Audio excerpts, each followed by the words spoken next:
Hello everyone, and welcome to the results video for the opening round of Season 2, Hill Climb Racing. It's nice to see almost every team in Season 1 decide to continue racing in the championship, and it's also nice to see a load of new teams join too. Throughout the season, we are going to start far back in the past and end up in the modern day. So to kick things off, in the 60s/70s, we have the peak muscle car era. These things were not easy to drive by any means, but I hope you had fun in the challenge of driving these cars. So, now let's move on to each of the cars that were entered into round 1. First up, we have a new team to the championship, Albatross Autosport, with their PYT Pronto Mark 6, which was the only entry this week with a 2-speed manual. Up next, we have the Auto Delta Reparto Corse 541 GTS. This was one of only 2 cars to opt for aluminium body panels. The Century Motorsport Hydra RTV8 was a superb entry for this round, getting 2 podiums this week, 3rd in lap time at the hands of M&F and top in the markets too, with an average of 209.3. Here is the Dreamer Motors Vespucci Pellegrini Napoli Superleggera, the only team to go for a smaller engine than in the Season 1 finale. Now onto the Empire Cars Prefect Mark III, which was surprisingly one of only 2 cars to use solid axle leaf rear suspension and was also the cheapest entry. Here we have a car that prioritised handling over power, the Ferdinand PV Spectra Coupe 349FV, with the front wing helping it to a good lap time.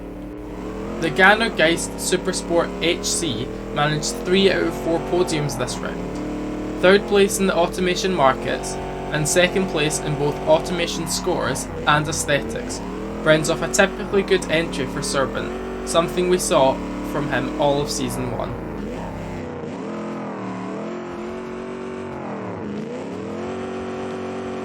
Up next we have Team Ignite's Artemis Python, a car I can't help but think was very heavily inspired by the Shelby Cobra, with the looks and the name. New entry International Motorsport Division took a very different approach with the Leo Huntsman, using a tiny 3.5 litre engine and being the only car under 1 tonne.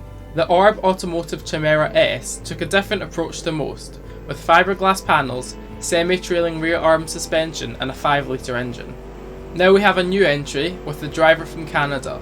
We have the Pickard Motor Company with the Piranha Competition. The Season 1 champions Smoon Racing started this season off well, with a 2nd place finish in the automation markets and a 1st place in the automation scores. The Sidewinder had the biggest engine this round with a massive 10.7 litre V8, which made it the 2nd most powerful, fastest in the quarter mile time and also the most sporty car. The Mikado Gomer Pitbull was a quick car, with the 3rd quickest quarter mile time and the interesting front wing design making it the 2nd quickest car of the round. The Tomahawk Voltus Sterling Supersport widebody spent enough money on the engine to get it to the 3rd most powerful, but had to go for cheaper suspension front and rear. The only other car with McPherson strut front suspension was the Tiffin Motors Talladega. This car was quick, but the factory version let it down this round. New team Vagabond with driver Tato from the Philippines next, with the CBT ticking all the right boxes for a 60 muscles car. The Zeta Motors Thuram Latrans was the other car to use aluminium body panels, and it was also one of only 2 to use solid axle coil rear suspension. The Aero Motorsports Wildheart Armada Nation Sprinter might be the only car still in good condition today, as it was the only car to use corrosion resistant steel. Next up we have the Nethnia Racing Stark Macedon GT, with the super aggressive body style winning the 3rd most amount of votes in the aesthetics category. One good looking car to the next, we have the King of Aesthetics NMR next, once again winning this category with the Bullet Iowa FE. The Stryker Dominator X Runner used a 10 litre engine, which helped it to be the heaviest car on the grid. This car perfectly sums up peak American muscle. Another huge engine, this time a 10.4 litre, the Waffle Motors Rhino 103HC Land Yacht was the most powerful car on the grid at this round. Next up we have another light car, the LH Automobile LR Division Fureno, with a 5.6 litre V8 producing an impressive 416 horsepower. The fastest time this week was set by myself in the Thistle Haggis, with a time just under 51 seconds. I think a lot of my fast time came down to some tricks I used and learnt from others while building this car. First off, I made sure the front and rear tyres were the same size, which saved a lot of money that I could spend elsewhere. I only used 3 gears instead of 4 this round, but that was for 2 reasons. Firstly, for the run the car only needed to hit a top speed of around 110 miles an hour, so there was no need to have a gear above 110 miles an hour. And secondly, a huge part of the tyre cost in automation comes down to the car's top speed, so by restricting the top speed to 120 miles an hour, the results are that the tyres are much cheaper than if the car's top speed was 180 miles an hour, despite having the same levels of grip.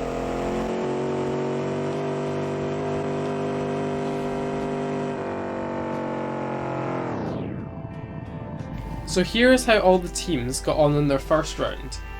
After just missing out on the podium in Season 1, and under a new name, Centurion Motorsport have started Season 2 very well, with a 3rd place finish in lap time from driver MNF, and top spot in market scores, helping them just claim the round 1 win. In 2nd place, we have Smoons Racing, the Constructors winner from Season 1, starting this season off well, finishing just 1 point off of the top spot. Ganner start off Season 2 exactly where they left off from the first season, in 3rd place, with Team Consistent getting 3 podiums this round.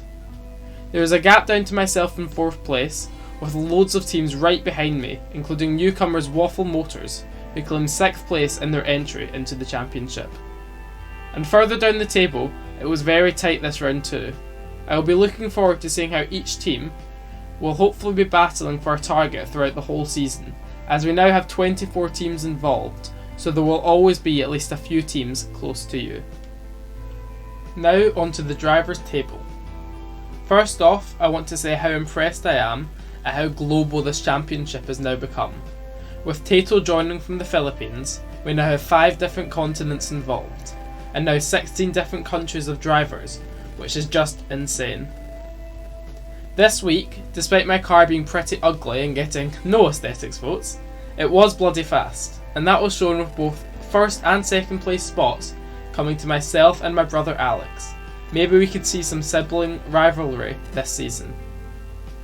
GamerMe had a strong result in 3rd, but the battle for 4th came right down to the wire, with MNF and Sir Waffle separated by just 0.002 seconds.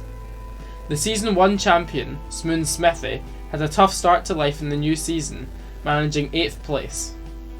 Finally, my condolences to Tippin Motors and Dank Frank, as they managed a superb lap time but were penalised from the factory car not having high enough market scores. Let's just hope they can be seen at the top of the grid in future rounds. So thank you all for watching. I want to say a massive thank you to everyone who has helped out for Season 2 so far. It is greatly appreciated. And hopefully this season can be as fun as the last, and I'm looking forward to the chaos that Group B rally cars will bring. Your lightsabers will make a fine addition to my collection.